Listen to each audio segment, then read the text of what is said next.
Mr. Burke, thank you for your time. Sure. Congratulations on having an A-rated district again. Thank you. What is the main thing that you attribute to getting that A rating back again?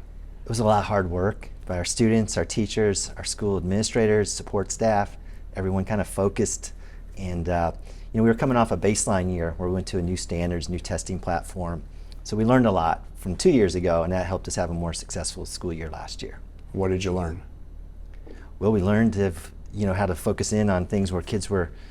The progress monitoring really gives you a good tool there, where you can see where kids may be struggling with certain standards, and then you can dial in the instruction to coach them up and help them get mastery. And so it's a more tailored approach to the instruction. And then we also learned that we really needed a heavy focus on phonics. And we had started down that road a couple of years ago, but we really amped it up last year with our phonics instruction. We had teachers participating in the University of Florida Lastinger Institute on the science of reading. We've used additional supplemental products for phonics like UFly and Foundations, and I think that went a long way. We saw a really nice boost of 7 percentage points in our third grade reading score, which is a key metric.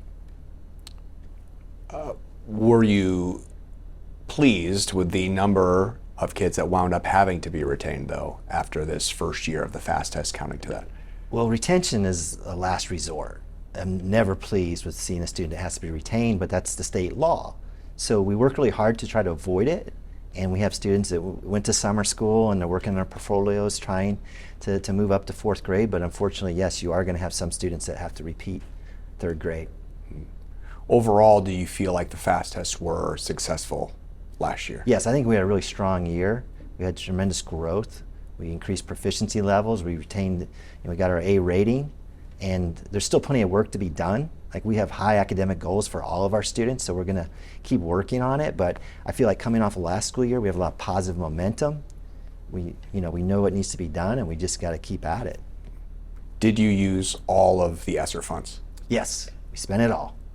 Which which was our goal. We didn't Yeah. want to leave anything on the table. Yeah. So yes, What'd you spend it on? Well, we've addressed some major areas of need. So unfinished learning. We're coming out of the pandemic with, the virtual instruction had its share of pitfalls. So we had a lot of catching up to do. So we did a lot of tutorial programs. We did expanded summer school programs. We added about 350 positions to our schools to help build capacity. So we had people in coaching roles and, focusing in on English language arts and algebra and different things. And those positions went away at the end of the school year, and we didn't have to do any layoffs or anything like that. This was planned. So those employees have a job coming into the new school year, and hopefully the work that they did the last 3 years that was funded by ESSER helped build the capacity of those teachers around them. Do you feel like students are caught up from that pandemic swoon? I wouldn't say we're fully recovered. I think we've made a lot of headway, but the impact was so great, whether it was academic or through mental health issues and just the isolation and, pretty much every graduation. Well, I attend every graduation ceremony, and I hear the valedictorian and salutatorian speeches, and every one of them references basically how their education was impacted by the pandemic and how they really just did not care for being at home. And so I don't think it's fair to say that we fully recovered. I think Palm Beach has done a really good job of navigating it and taking advantage of the resources we have. But, I would say there's still some lingering effects. So you were able to keep all those 350 employees, send them some to other Yes, positions? either back to the classroom, or most of them are still working at the same school, just in a different capacity. How are you doing with openings right now?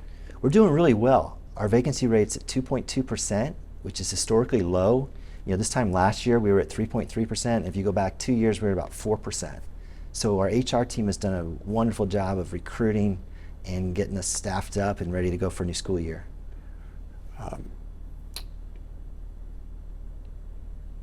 Have you seen here with those openings, specifically STEM and special education openings, are you still in need of those positions? Yes, I mean, we're still hiring, and I would say STEM and special education, those are some of the most challenging areas to find teacher candidates, and that's not a Palm Beach thing, that's a national issue.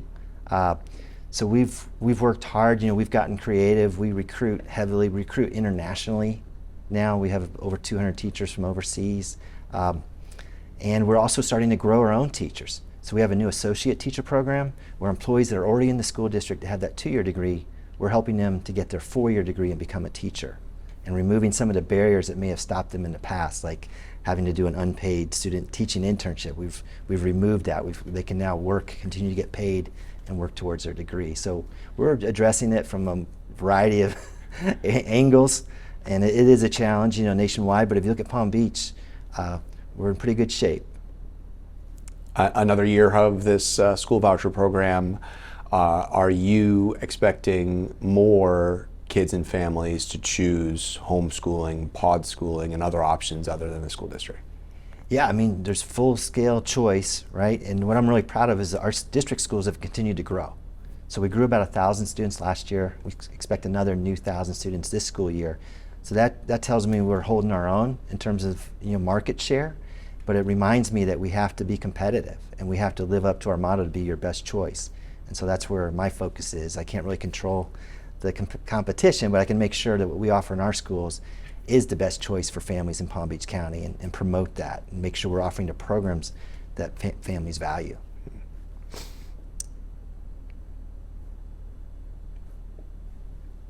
The new law with school bus stop cameras, putting those catching speeders, how much have you looked into what needs to be done to put those in the school buses? We have looked at it, and we have not implemented it yet. And there's been some challenges around the state, and these are the stop arm cameras when people drive past the school bus while it's loading or unloading students. So a very dangerous situation.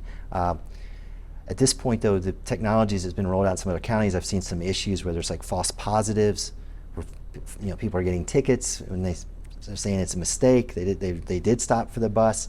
So I'm going to hold off on implementing those until it's basically those issues have been resolved. How much of a challenge is the new law that requires all gates and doors to be manned or locked, especially when it comes to after-school activities?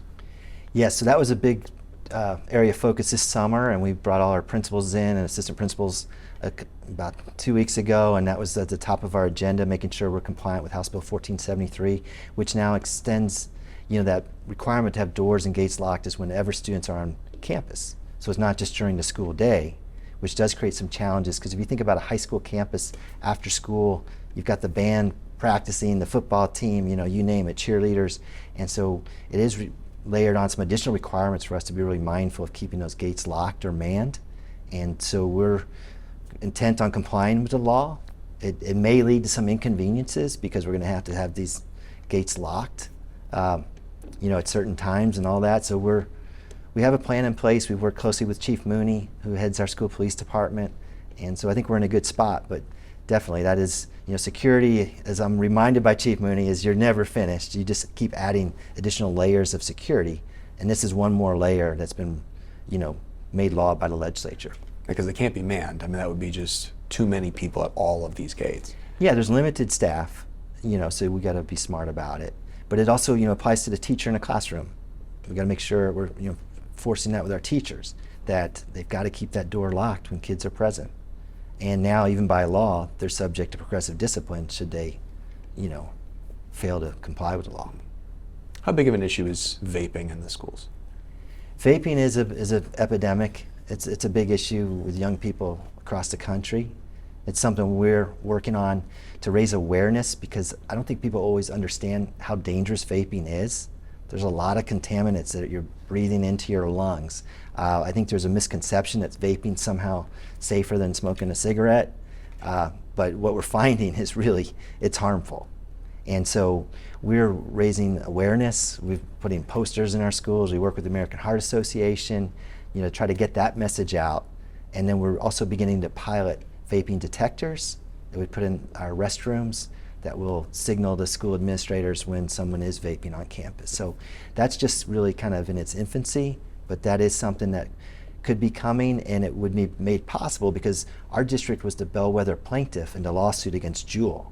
So we got a nice hefty settlement from that lawsuit that's helping us to pay for these measures to try to curb that epidemic. My last thing would be this. There's always been a lot of discussion about iReady, and how beneficial it is to all students. Right. Certainly, Palm Beach County Schools uses iReady.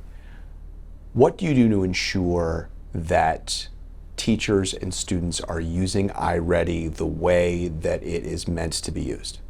Right, so we use iReady 45 minutes a week for a student. It's one part of the equation, right? We use iReady. I mentioned we're using UFly or Foundations. We have benchmark curriculum. So we're not solely dependent on iReady. It's just another kind of tool for teachers to utilize as they teach students how to read. And we don't want to overdo it, and that's why we prescribe, 45 minutes a week is a good number. And then we want that to be complemented with small group instruction and really, again, a heavy emphasis on phonics instruction. How do you make sure the teachers are following that? Well, we set expectations with our school principals. We have principal supervisors that are visiting our schools, that are in the classrooms. So we're doing observations. We're in the classrooms. I mean, that's really where you find out what's happening and what's going on.